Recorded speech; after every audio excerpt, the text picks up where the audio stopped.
It's the Awake Space with Laurie Rivers, and I'm here to give you some inspiration to get those aspirations out in the world. Remember, it's time for action. We've got Mars in Aries.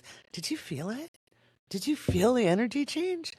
Oh, I feel like I'm boosted. Of course, I have Mars in Sagittarius, so I'm like, bring it home, baby. The train for me is happening right now. How cool is that? How about Artemis 2? That mission gave all of the energy I've been talking about what happens in the future, that we get to a Star Trek like reality. And remember, Star Trek wasn't perfect, it wasn't a utopia, there was an underbelly. Humans are humaning and other aliens are aliening. Does that mean that we will have alien disclosure? To me, that's not the point. The point was we realized we live on a floating rock in space, and this is it. This is what we got. This is our home. This is what we got. And we better damn well learn how to make things work without annihilating each other, because that's an unacceptable use of our consciousness. It has been part of our evolution. It's been part of how we've learned, but we kind of have outgrown it if you look at how the rest of the world, including many people here in this country, are responding to the use of excessive force. We're like, hey, dude, it's not cool. Going so far as to mock people who behave like out of control children.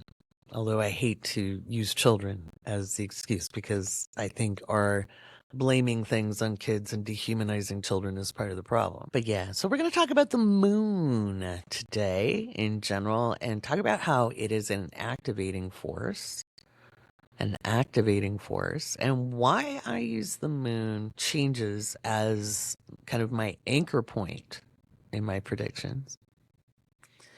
As for what's going to happen in the world, well, the next week and a half is it's very interesting as we move into just before the 23rd, and then the 23rd being an uncommonly good day. And again, I'm not saying it's it. Stop telling people I said that. I just said it's a really good day. Now, I know you think that that would be it.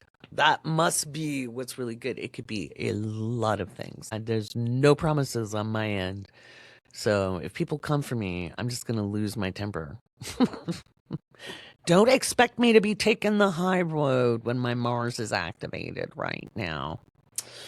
But anyway, we have uncommonly good energy for ourselves as individuals who are members of the collective to show up for ourselves, not just for the people we love, not sacrificing ourselves on the altar of being a good person, but to truly show up for ourselves. All right, get your coffee, get your tea, get your matcha, get your Red Bull, get your H2O. And whether we're taking the kids to school, going on holiday, hitting the road, working from home, folding the laundry, doing the dishes, all good activities to bring yourself back to yourself, to disrupt the crazy patterns in the world, or taking a hot girl, hot guy walk, taking the dogs to the dog park, doing whatever we're doing.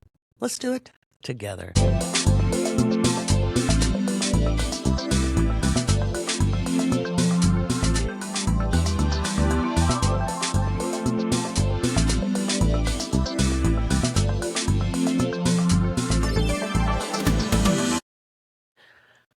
The Artemis 2 mission. I think a lot of us had a hard time keeping dry eyes as they spoke with such hope and dedication to a better and more attuned reality. I know there's people who don't think it was real. It takes that kind of peak experience often to open people's consciousness to that understanding of We are connected to the all that is. Sometimes it happens through traumatic events. Sometimes it happens through, again, peak experiences, standing on the top of a mountain and watching a sunrise, or watching a loved one recover from something that seemed impossible. Those miracle moments in life. I, for one, am not going to say it wasn't real. I was born the day the men were leaving the moon and coming back to Earth. I was born that day. They used to call me the moon baby, long before I ever thought of being an astrologer. And raised with the enthusiasm of the space program in the 1970s, I would spy at the stars and the moon nightly, wishing on them with all my might. And once or twice, those wishes came true. In astrology, the moon is an activating force. It's the closest to Earth. It's large to our vision, yet it's 200,000 miles away. It is not made of green cheese. I was very disappointed by that as a child, because even as a child, I liked stinky cheese. We have often relegated the moon to pure emotion. And this is moods and moodiness and too emotional, and the moon, and this moon has no feelings, and this is the moon that has all the feelings. And none of that is true. It's a very small minded point of view. And it comes from a patriarchal system that takes anything that is relegated feminine and renders it flighty, moody, overly emotional, and not as important as the actions we take in the world. And that's ridiculous.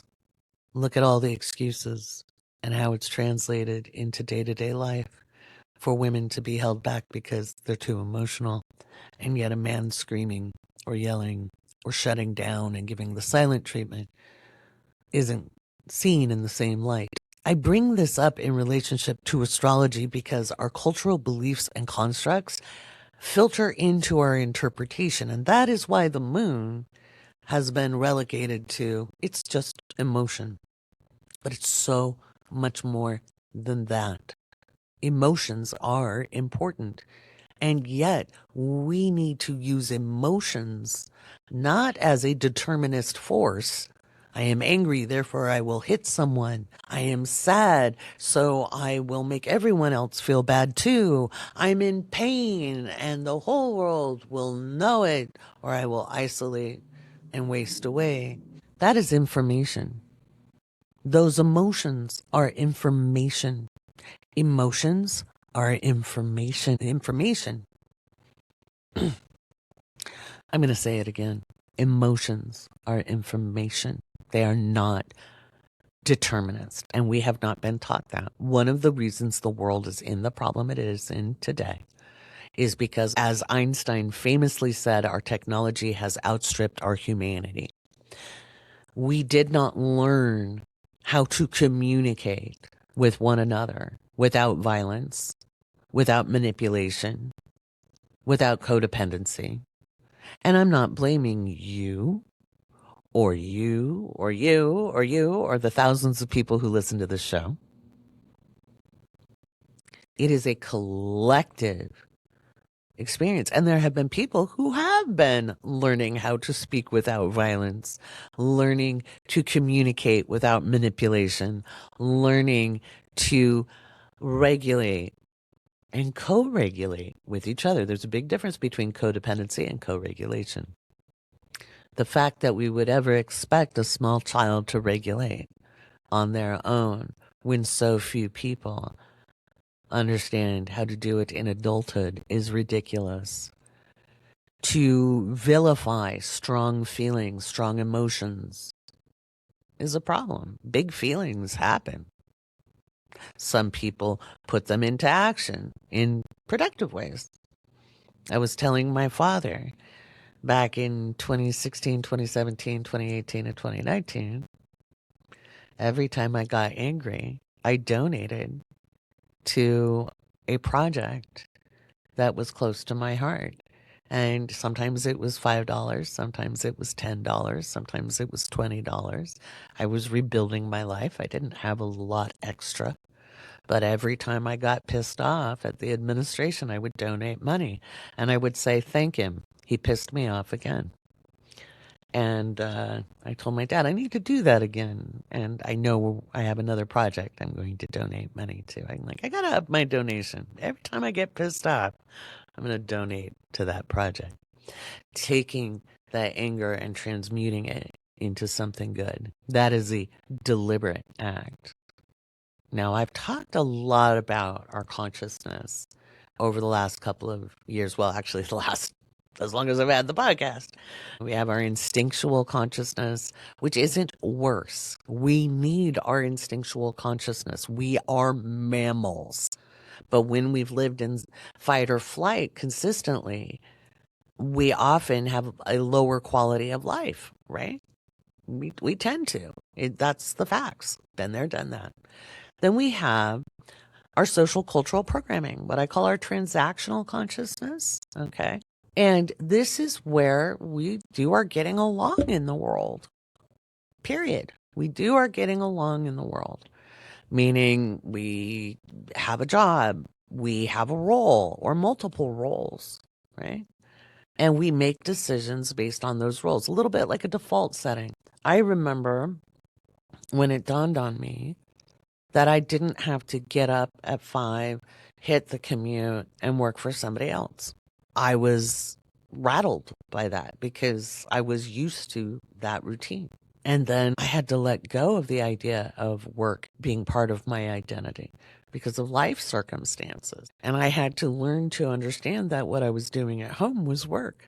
I just worked on that in a hot seat in Laurie's test lab, which is a coaching and support for people, not recognizing that what we do at home is work. And if you have to go pay for all of that, whether it's catering, cooking, cleaning, laundry services, childcare, event management, personal assistant, add all that up, it's valuable. But we don't see it that way because we've attached our identity to a job. That's part of the transactional or societal beliefs. And then we go to deliberate consciousness. I used to call it transcendent because we're transcending the social conditioning, but people kind of took that to mean you had to be like Buddha. That's not what it is. It is being deliberate, like, oh, this is my default. I need to do this other thing, right? I need to behave in a different way. I need to choose for myself. It can be scary to be deliberate because you're often swimming upstream. And it isn't a rebellion. It isn't screw them. It's normally when I get cut off in traffic, I'm like, screw you. And that's socially acceptable, even though I'm in my instinctual consciousness. All your friends are going to be like, well, yeah, you should have flipped him off. But there might be a day where you're like, I'm tired of being stressed out. Well, that person decided to do something rude, and I could have had an accident, but I didn't. And you focus on what you did, which is I stayed calm. Traffic opened up, and wow, 5 miles later, that guy got pulled over. I guess he got what was coming to him. And it's okay to have a little schadenfreude. It's not about perfection. It's about understanding that we get to choose what we do with the information from our emotions when we're overwhelmed, overstimulated. It might take a second to adjust. And it might mean that we need to go to bed and wake up and start the next day deliberately. We might go to bed deliberately. It doesn't mean you're going to be a paragon of virtue. I think that's a very dangerous concept. But we need examples, Laurie. Well, yeah, watch a human being. Be a human being who's a human being on purpose. That's what this one does. I'm a human on purpose. In purpose. Being and doing at the same time. With hopes, dreams, aspirations, fears, and limitations. This is how we don't start a cult. somebody who empowers you back and says, no, you can do this. You can find your answers. Here's a framework to get you started, right? The moon, not just in your natal chart, but as a transiting, activating force, gives you the best predictive tool for day-to-day events I know of, because the moon is governing the day-to-day. Those things these guys in their power suits with their silly little neck decorations called ties, they don't think it's important. They see it as lowly, these everyday things that they're probably not very good at doing themselves, and they wouldn't be able to get along very well in the world without them. Somebody to bring you water, someone to cook for you, someone to vacuum or clean up the mess. Those day-to-day things that we look at as lowly and beneath us. Are they? Are they lowly and beneath us, or do we need that so we don't live in a pigsty? Lowly and beneath us, or is that something that keeps the day-to-day functioning so that they can do their brunch or their lunch or their power meeting, whatever they want to call it? The moon governs the day-to-day. If you've been with me for a long time, you know I had a program called Living by Luna, and I learned a lot 5 years ago. It was one of my very first Patreon tiers. I learned a lot in how to deliver the information, because I was coming from it as somebody who'd done astrology for, almost 30 years back then, like 25 years. And it was an early process I developed, but I'm an academician, right? And I realized that in teaching this, I needed to make it more approachable, more relevant, not dumb it down. I'm not insulting anyone's intelligence, but not everybody is a geek. I know, shocks. Not everybody likes to build their own computers. Not everybody likes gaming. Not everybody likes experimental math. Not everybody likes to do the things I find fun. Most people don't. Some people do. I'm always excited when I meet other people who like all the different kinds of things I do. And so I learned to make it more approachable. More approachable. And I just finished the manuscript on the rewrites. There's still some of the golden original that I wrote in 2019. And I wrote it in the traditional astrological tone that, serious astrologers use. And it was like, as we sit upon the precipice of the greatest change in human history since the Bronze Age. And it was the fall of 2019 when I wrote that, knowing 2020 was going to be the start of the change of everything. And we will continue to see everything change. What I am excited about in that everything changing is that we get to have a say in how things change. Maybe not in the macro, not in the big picture, but in the day-to-day, how we raise our children. As Gloria Steinem said, don't raise your daughters to be like their fathers, raise your sons to be like their mothers, right? And maybe we don't want to do that. Maybe we didn't have a good mom. Not every mom is good.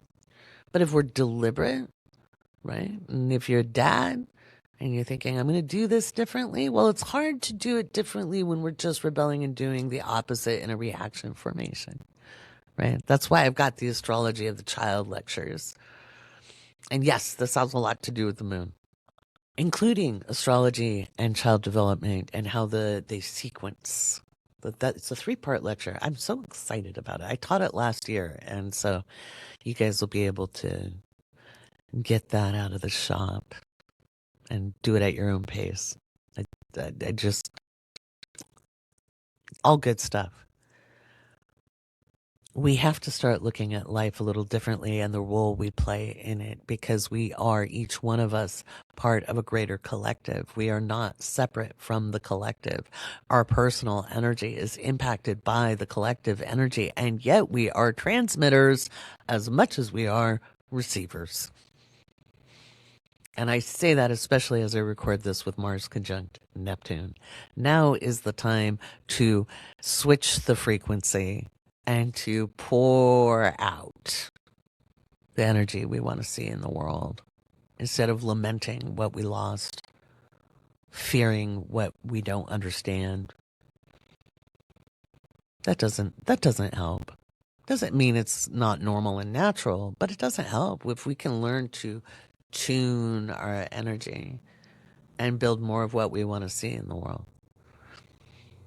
Maybe be a little more generous. Maybe be, and I don't just mean with money, but with time, with resources. Learning to share a little more. Learning to care a little more. Learning to appreciate the efforts other people make. Because I think a lot of times, I know in my case, if you're really good at something, people don't see the effort because you make it look easy, right? They don't see the time. They don't see the energy. They don't see the dedication and the years of practice. They see you're good at it now. We live in an extraordinary time of change, and we get to be part of that, and that is a privilege. Just like it's a privilege to be part of Spaceship Earth. You know, I know we feel like it's a big world, but it's not. The neck bone is connected to the shoulder bone. The hip bone's connected to the thigh bone. Everything on this planet is interconnected, and we are children of Gaia. We are children of the earth. You can look outside of us.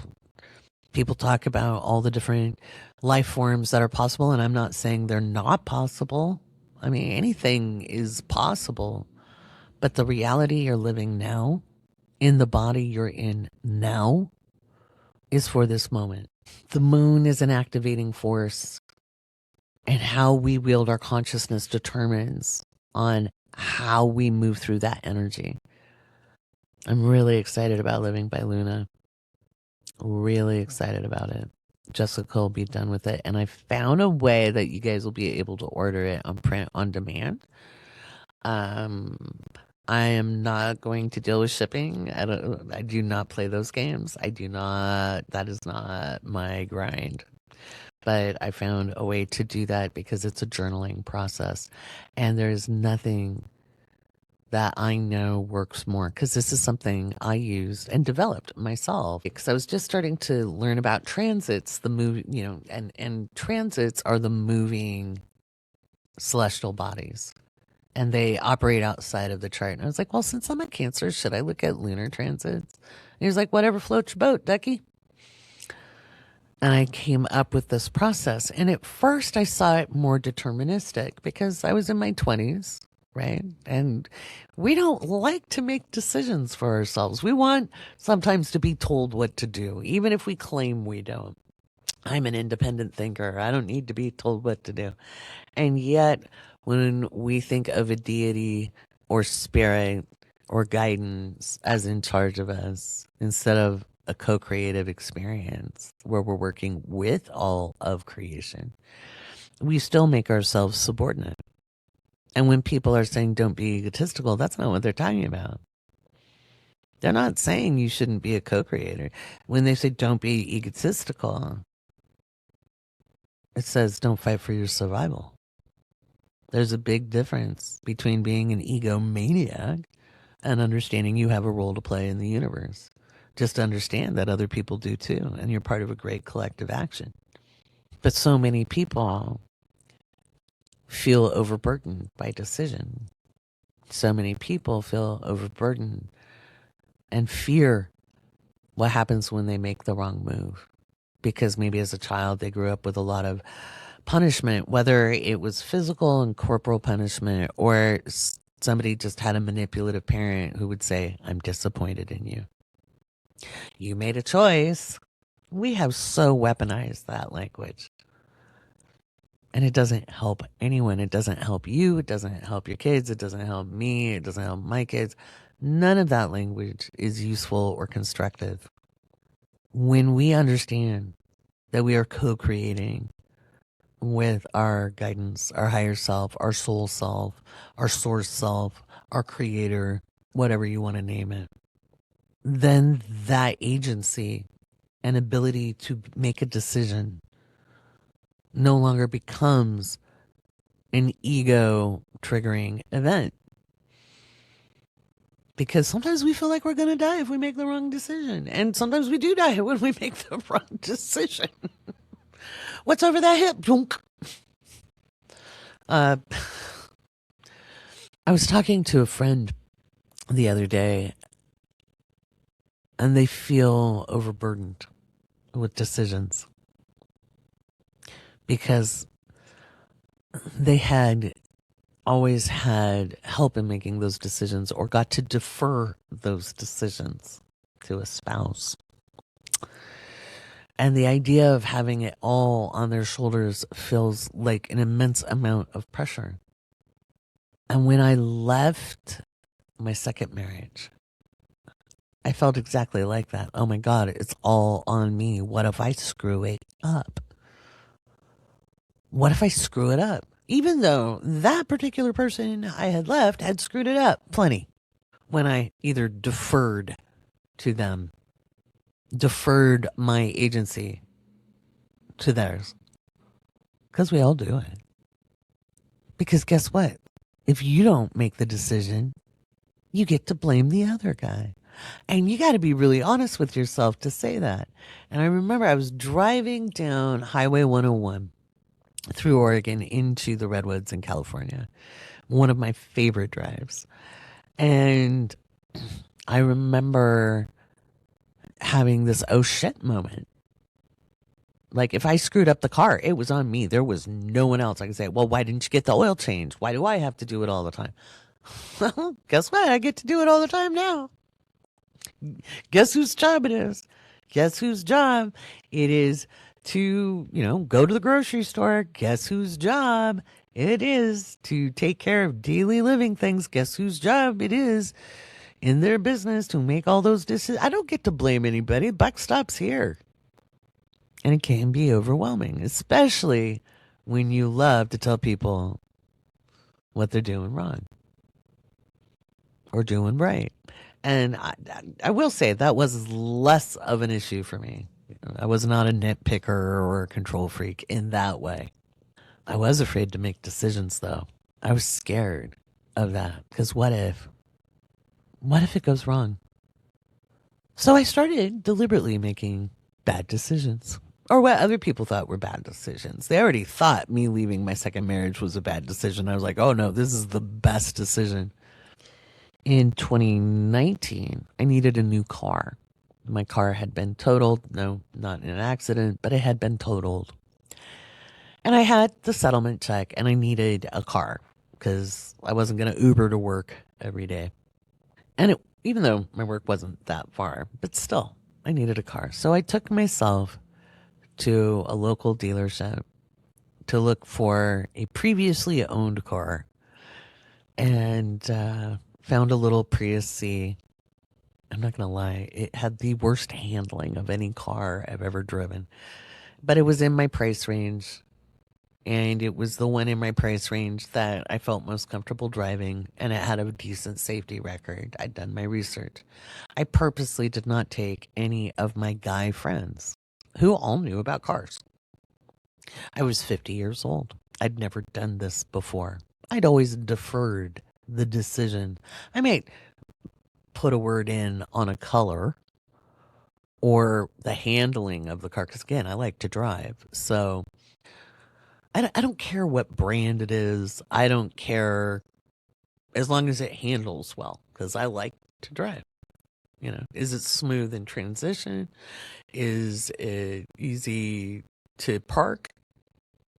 That's all I care about. Does it get good gas mileage? Those are the things I care about when it comes to cars. I don't care what other people think of me as I drive my car. I don't think, oh, I want a G-Wagon so other people are jealous. I don't care. And if you do, bully for you. That's awesome for you. I'm just not that person. So anyway, I decided that if I made a mistake in negotiating the car, it was my mistake and I would own that mistake and I would own it like a badge of honor. Now, women traditionally get really screwed over at car dealerships. And this young man who was pretty much the epitome of a young car salesman.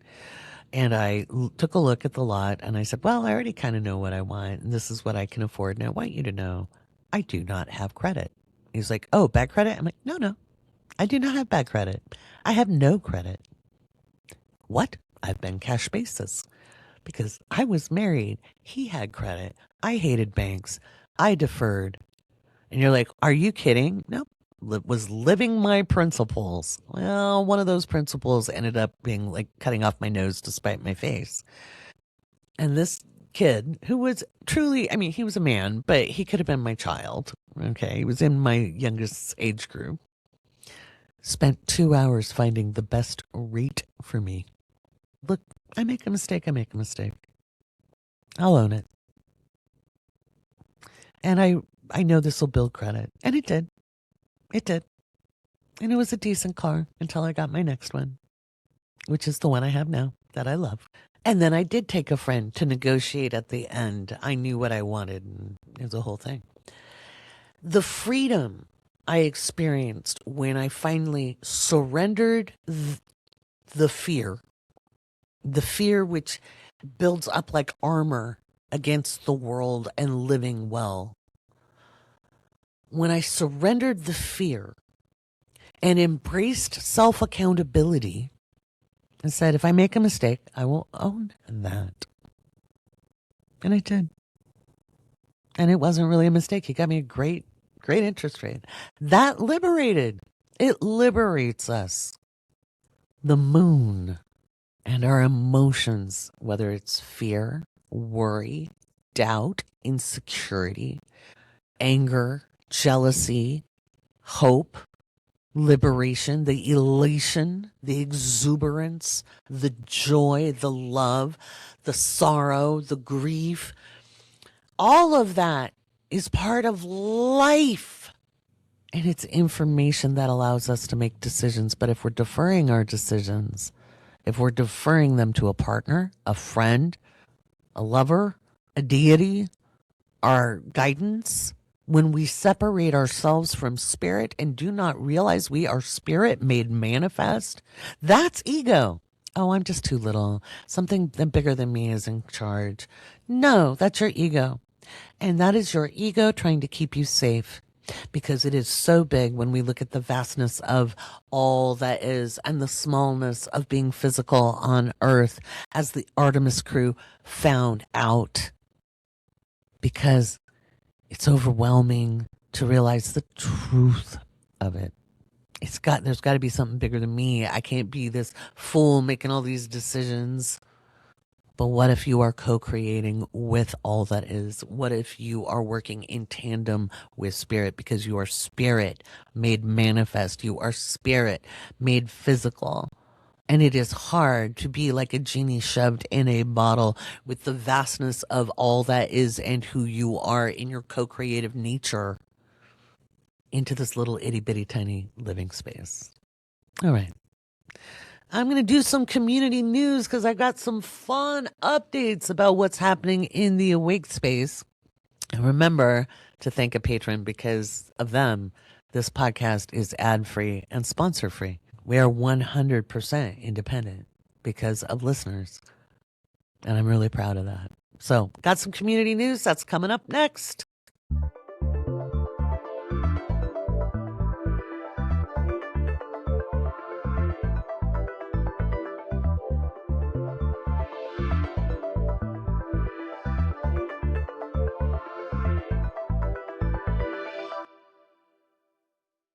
All right, we've got some community news. The memes are back. We can post photos again.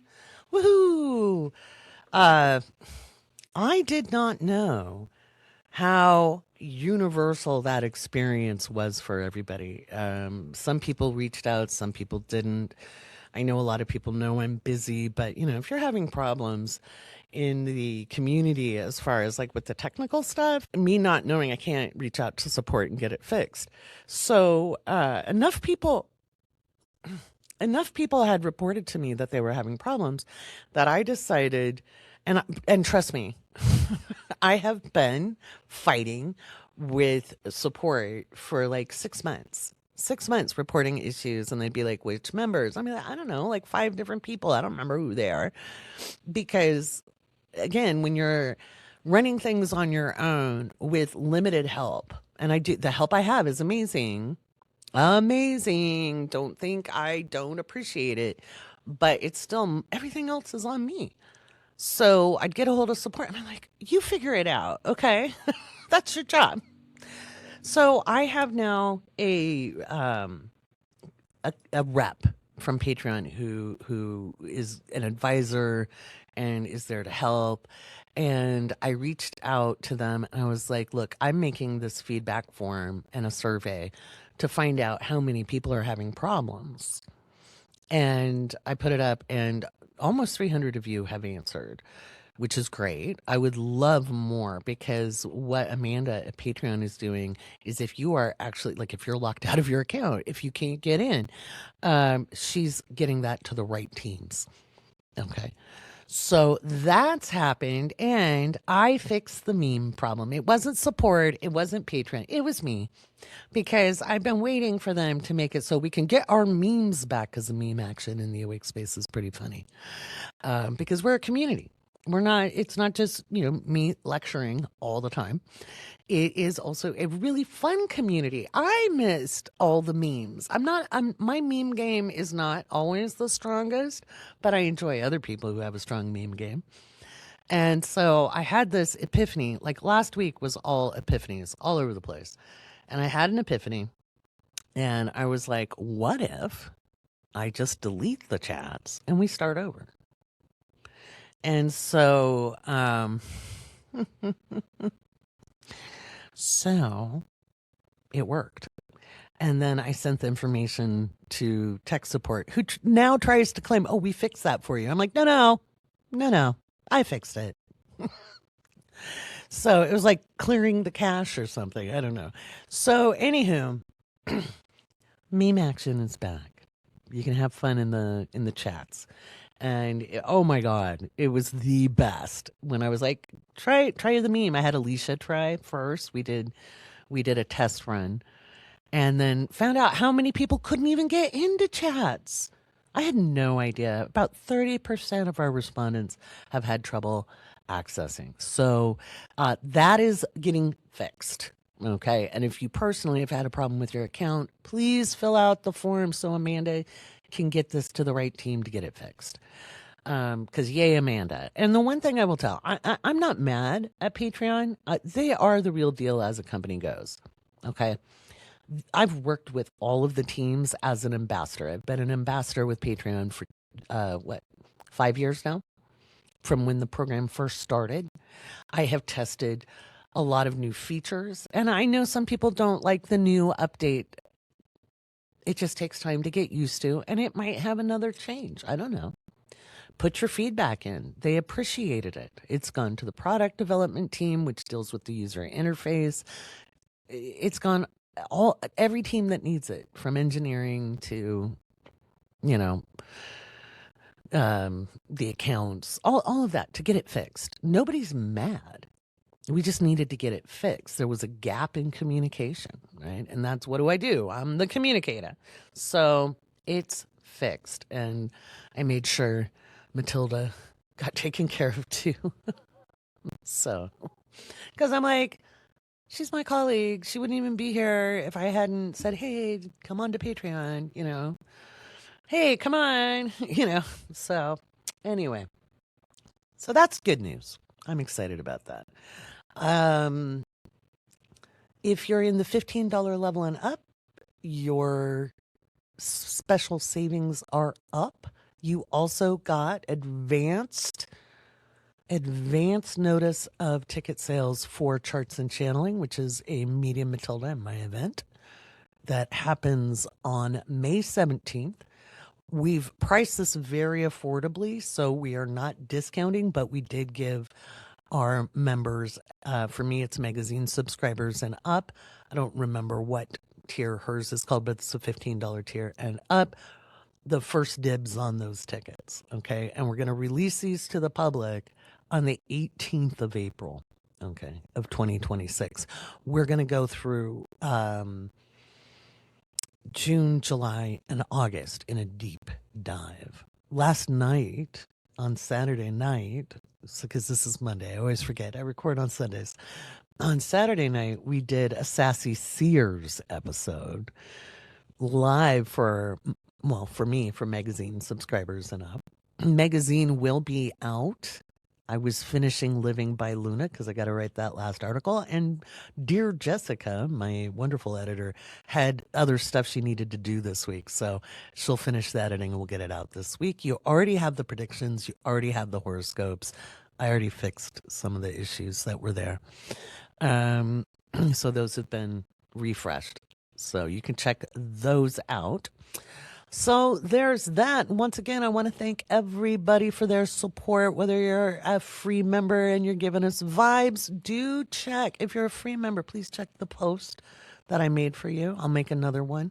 There's a special savings for you this month. And when you join at the magazine or astrology crew level, that's pretty cool. And let's see, Living by Luna is done. So it just needs a final edit. And then we'll look at the POD on the journal. POD is print on demand. I'm not a big fan of doing big print runs. I love trees. But if people want to get a hard copy, that will soon be available. And if you're in the astrology crew, you will know about that first. I'll be talking about that here at the end of the podcast, a little bit more about what Living by Luna is and how it works with our everyday life and becoming more aware of how we operate. So before I get into that, let's do a big shout out to our newest patrons, some of whom, I believe, took advantage of the special deal that I put out to our free members. So we've got Joanna, Molly, April, Grace, Amanda, Denise, Ash, Enoved, Tiffany, Illyria, Debbie, Cora, Lucy, Emily, Marissa, Shabnam, GN, unless it's Sin, B, Ava, Christina, Sarah, Teresa, MH, Kelly, Siobhan, Ronica, Marcy, Christy, Zin, Jenny, Black Cat, Lori, Annie, Jocelyn, Janelle, Noe Jose, Joanna, Jen, Jewel Sphere, Shania, Tiffany, Kathy, Jackie, Kelsey, C, another Chelsea G, Maggie, Ciara, Lauren, Selena, Ariana, Lupa, Reptile Girl, Ash, Oren, Jen, Olivia, Marie, Shay, Tori, Mark, Brittany, Sherry, Sue, Sarah, Debbie, Brandy, LP, and Becca. And when you join as a supporting member, you join over 2,000 supporting members. I'm very, very proud of that. I know it says 7.3K. 2,000 of you are supporting members. The rest are vibing. And trust me, I'll take all the vibes I can get. All right, let's talk about Living by Luna and why life is cyclical and how to see that for ourselves.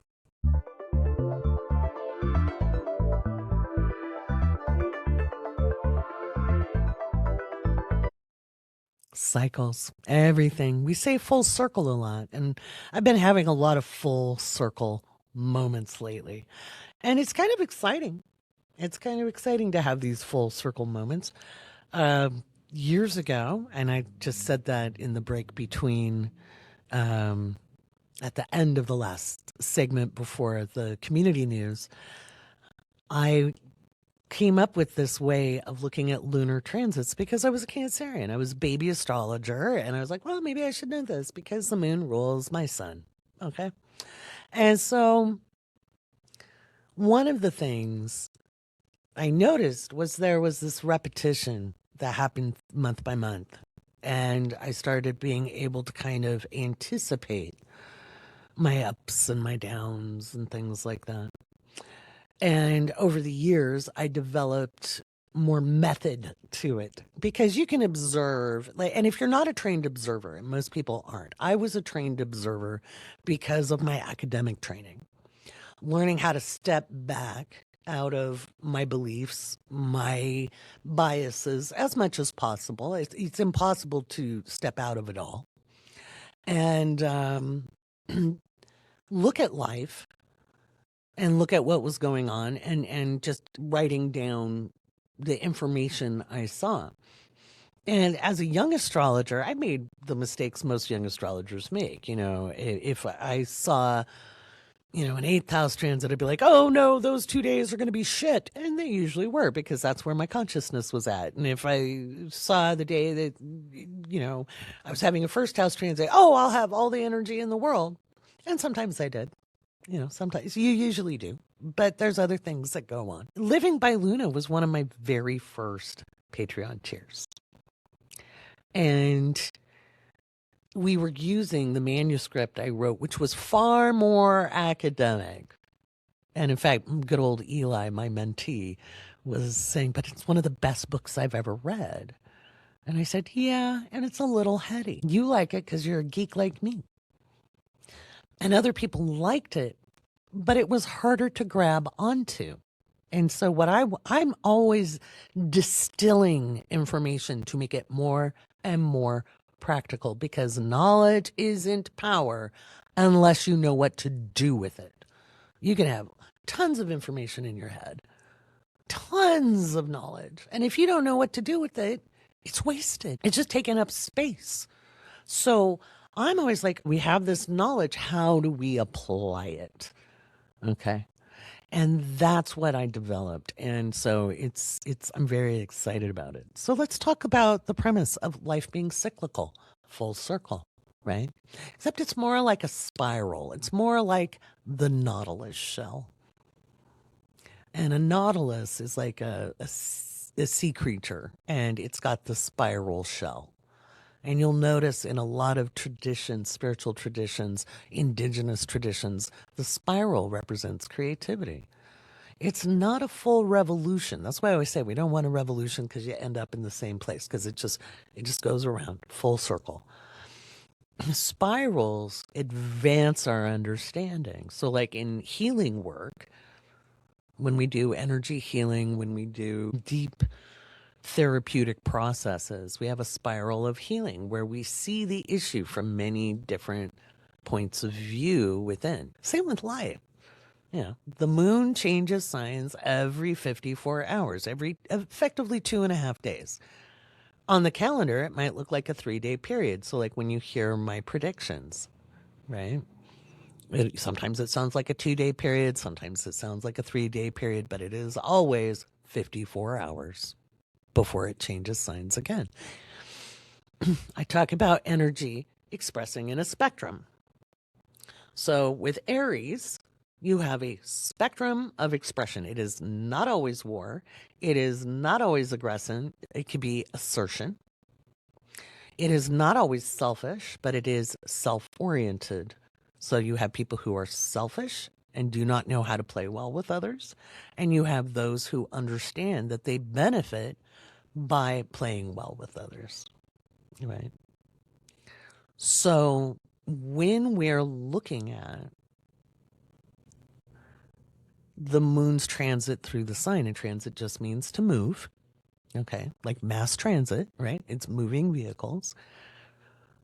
You have your natal chart and the moon and everything else as it's transiting activates different parts of your chart. And while that moon is activating those parts of the chart, you're seeing different parts of life, both interior, yourself, and exterior happening.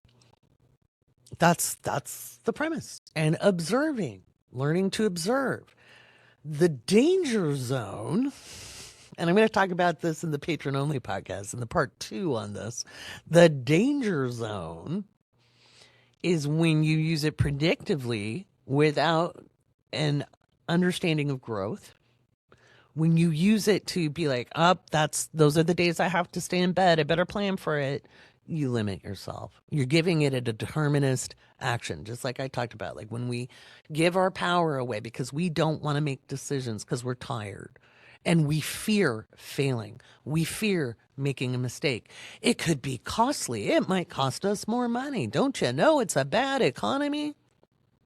Instead of saying, well, if I learn from that, I can avoid other costly mistakes later down the line. If you only do things right, you never learn. If you only do things the right way, you never learn. And you live in a very narrow lane. Life is abundant. Life is abundant. And you're like, oh, yeah, sure, Laurie, we have a shitty economy. Yeah, not the first one. Not the first one. Not the first shitty economy.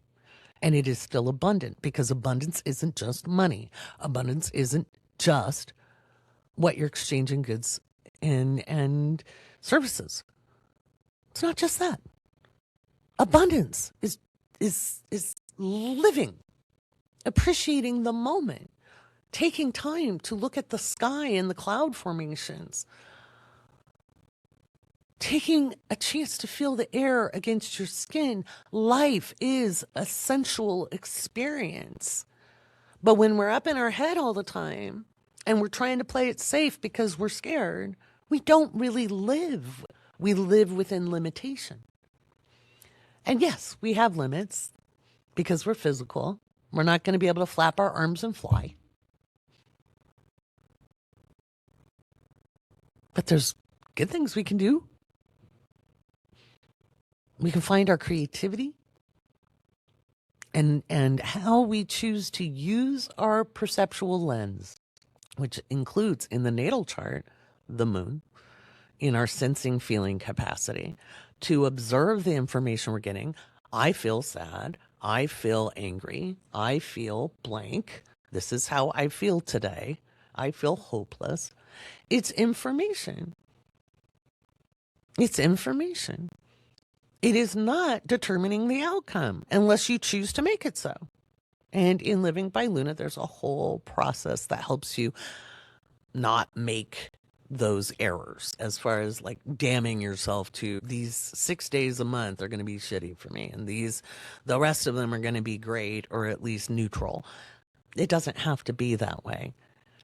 And I know that's a different way of thinking about life. I know we over focus on the negative, and the older you are with the more habits you have in your thinking, the more challenging it can be to shift the perspective, but not impossible. Not impossible. I remember back in my 30s, a long time ago, I remember having the awareness that I wasn't stuck, that I had to make decisions. And some of those were awkward. I made mistakes, and I was terrified of making mistakes. I have Pluto on my South Node in Virgo. Ask me how well I managed mistakes. Now I do so much in public that I make mistakes all the time. Roll with it. Move on. Move on. Just because some people can't move on doesn't mean I can't move on. Because unless it puts you in the ground, it's not a fatal error.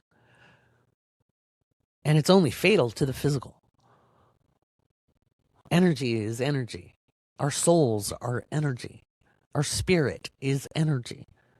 It doesn't end. Energy can neither be created nor destroyed. Physical body is another matter. So we probably want to do a little something about those physicals, right? Take care of them. Which, by the way, they don't hurt as much. Wiggling my thumbs to those of you listening. a little bit. And I got a phone number for a massage therapist locally. Trust me, I couldn't find one within 70 miles, but somebody had an in and they gave me the secret knock to go get one. The moon by transit represents a cyclical life. Now, it is not the same cycle every single 30-day period or 29 and a half day period, if you want to be more exact. It's not. It's not. Because it's making contact with other things. So when the moon goes into Aries later this week, it's going to connect with transiting Mars. Now, we don't cover that to start with. That's a little more advanced. But you'll notice the changes. You'll be able to have observable record where you can review. I was talking with somebody who studied with me for a long time, and they're like, my God, in the last 5 years, I was reviewing my notes from 5 years ago to where I am today. I am nowhere near the same person in so many good ways. Because I've learned to see things differently. I've learned to observe differently. I've learned to let go of needing something to be determinate and gave myself more agency. That's really exciting. I love hearing that. That's why I love to teach, right? So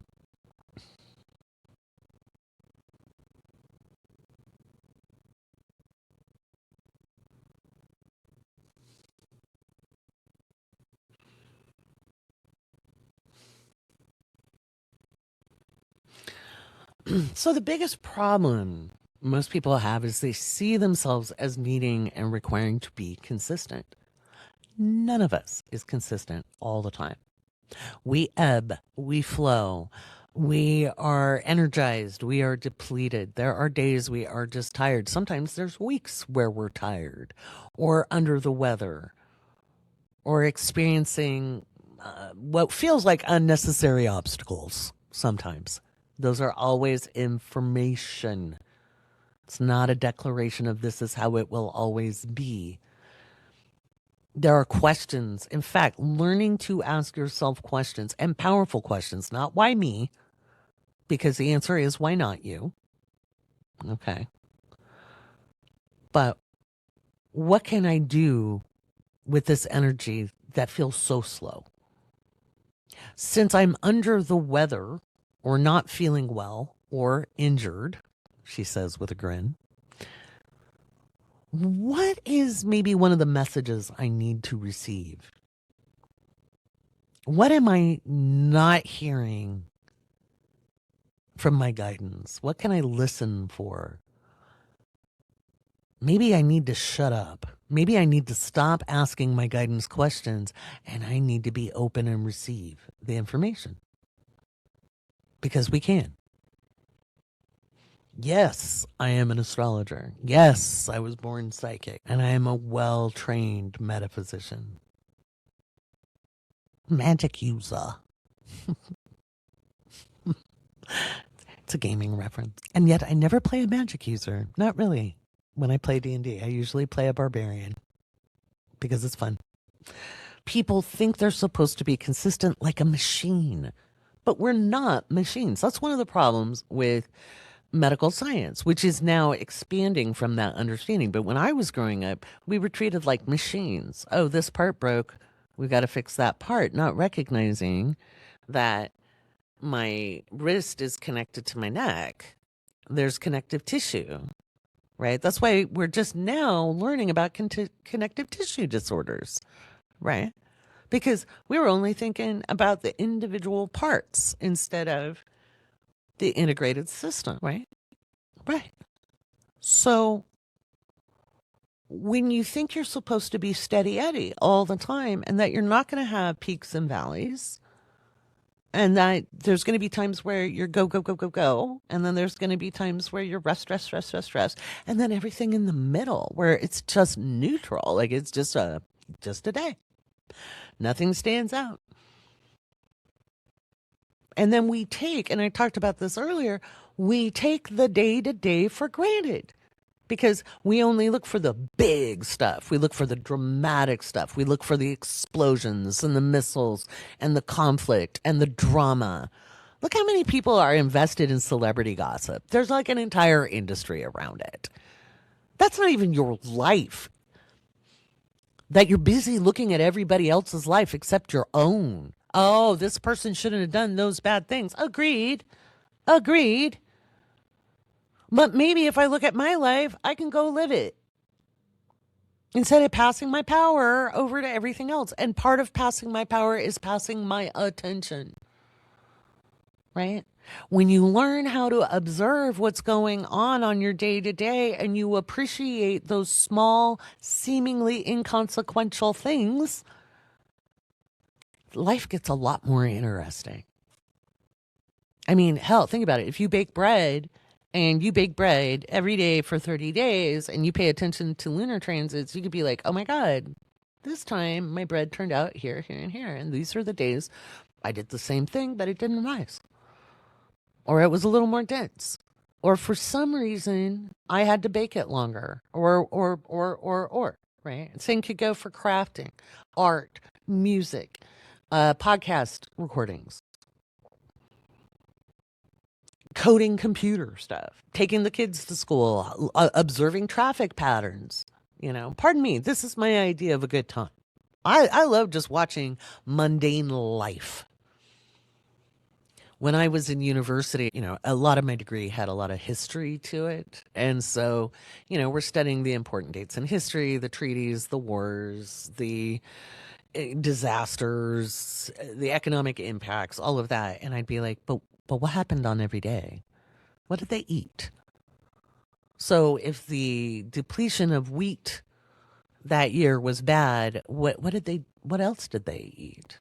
Sure, there was a problem, but did they forage? What did they forage? I mean, once you get into history and you start looking at day-to-day life and cultural life, you start learning things that more wars were fought over fabric than there were spices. Okay, we always get taught where the wars were fought over spices. But linen was a deal. Look it up. When you look at the day-to-day, because that's where you're living, instead of chasing the peak experience, chasing the dopamine hit, chasing, always chasing, never there. Always chasing, never there. Life feels incomplete from that space. But when you learn to live the day-to-day, savor the moment, we only get so many breaths in this life. What if we savored as many as we could? We're not going to savor all of them, and we're not going to be 100% conscious of everything every day. But the more aware we can be, and the more we learn how to tune our awareness, the more gratifying life can be, regardless of economy, regardless of our economic status, regardless of our social status. All of that is construct. But the day-to-day, breathing in and out, that's the reality of being human. The moon shows us our humanity. The moon shows us our humanity. We live with cycles, and we don't want them to be deterministic. We just don't. Sometimes, and you can leverage the times where you're more decisive, you're more emotional, maybe a little more sensitive. I wouldn't say emotional, I'd say sensitive. Like there's going to be days you're more sensitive. You'll find if you are still menstruating that very much the lunar cycle and your menstrual cycle sync up. There were studies done in the late 70s and early 80s, and I cannot remember them. I will have to Google it.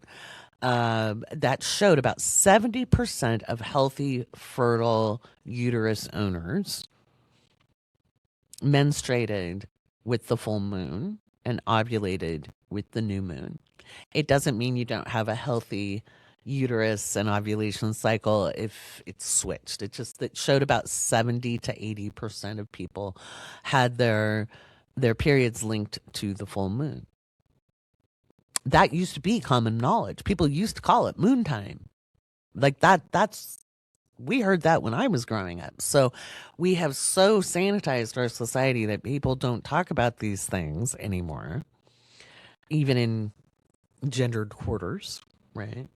So There might be times we want to isolate and we avoid people in the month. Even an extrovert might have a quiet downtime. And there might be times we feel more boisterous, creative, ready to play, ready to have fun. And there's times where we're, head down. These 2 days, my head is down. And we might see a pattern with that. And it doesn't have to be the only way that expresses, but it will express within a theme. All right. So I've written down some examples in my notes. So bear with me.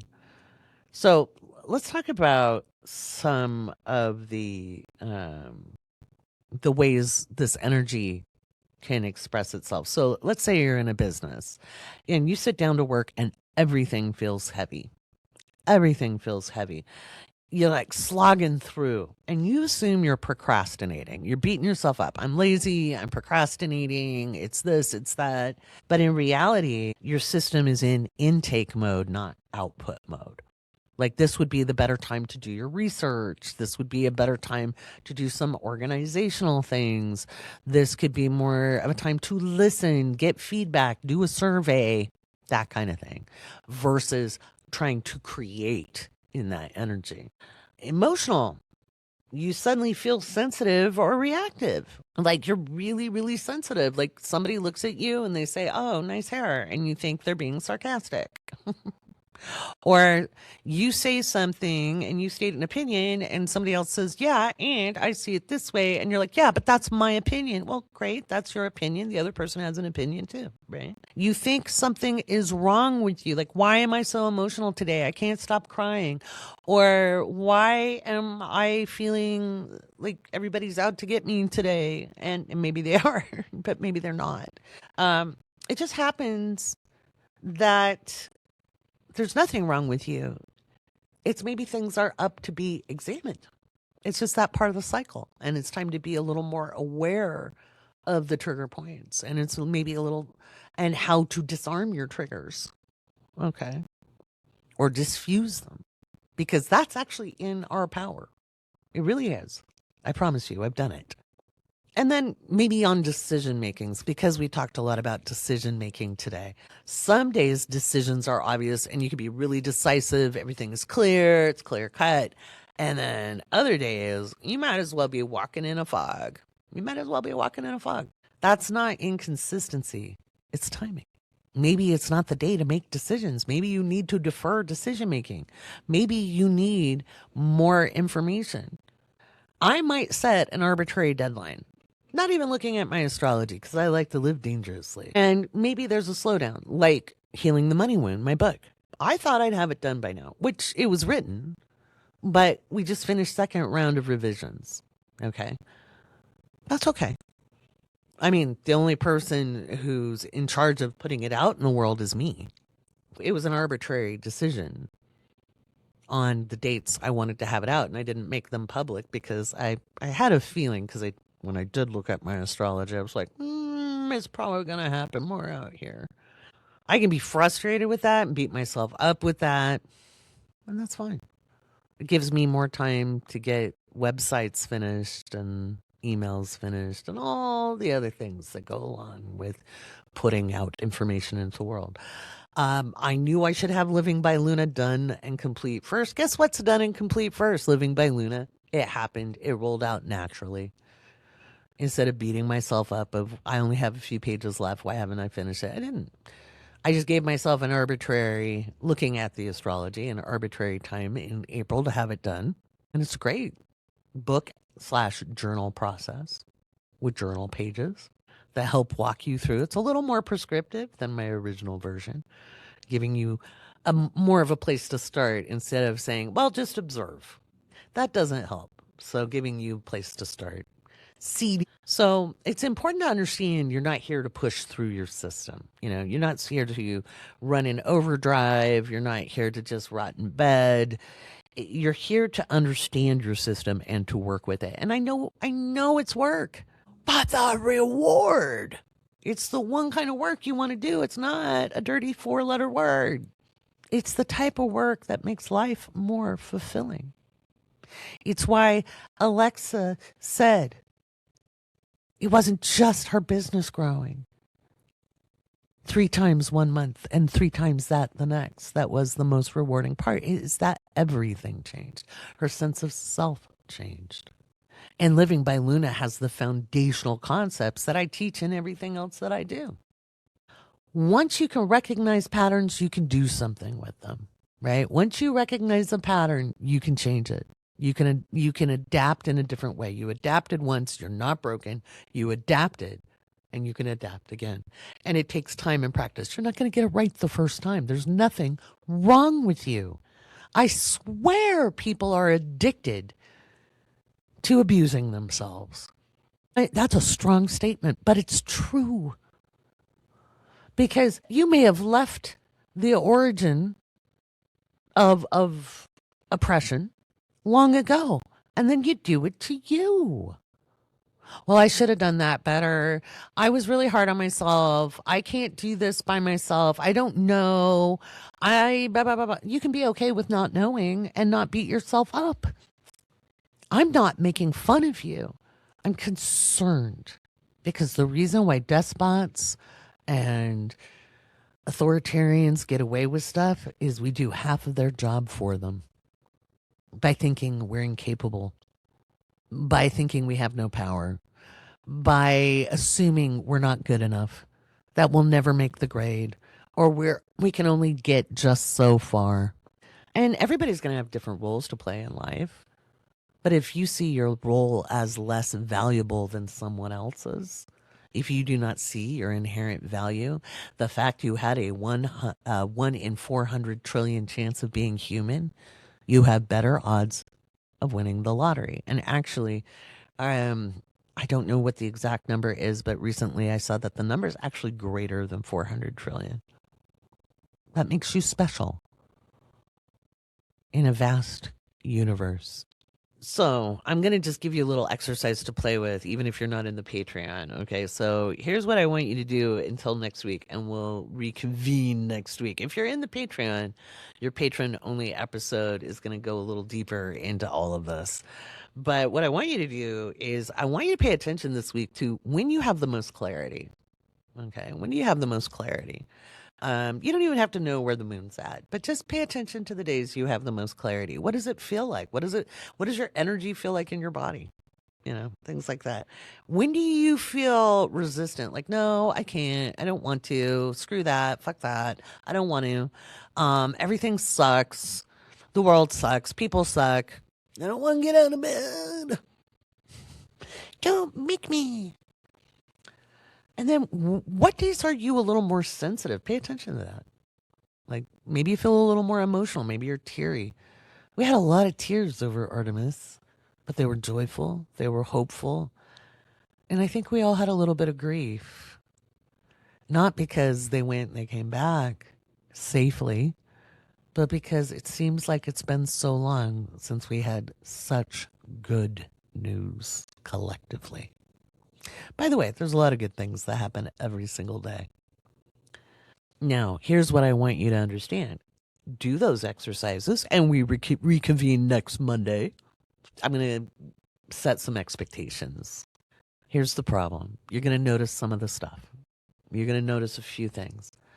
But most times, most people only notice a scant little bit, and then they don't know what to do with the information, right? So a lot of times people in an observation, and trust me, I teach this all the time. People will make an observation and consider it gospel. They will notice a pattern and think, well, that's just how it is. And it's not. Patterns can be disrupted. Patterns can be interrupted. Patterns can be repatterned. Okay. And that's the methodologies I've created. Help disrupt a pattern and build a new pathway around it. Okay.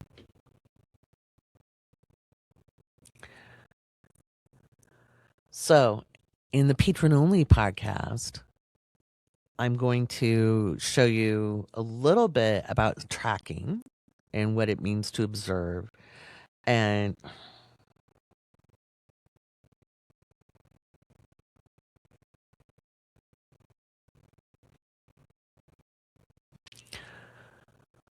So, in part two, or the patron only episode in the Awake Space, right? Our member only episode that goes out to all supporting members, $5 level and up. We learn how to track your cycle. Okay, so really paying attention. And I'll give you some app suggestions of how to notice where the moon's at, what the patterns actually mean. Okay, instead of making them gospel. And then how to start using the timing to make decisions and how to use the energy to your advantage. There's going to be days that are better for taking action than others. Okay. So that's up in part two for the Awake Space community, which is exciting. And I think I'm going to wrap it up because got to get this out to everybody. The What's in the Headlines will be up tonight or Sunday night for and all through Monday for magazine subscribers. They come out Tuesday for the Stargazer tier, which is our $5 tier. I hope you have a beautiful week and that you find some fulfillment and some awareness. And I'll talk to you next week.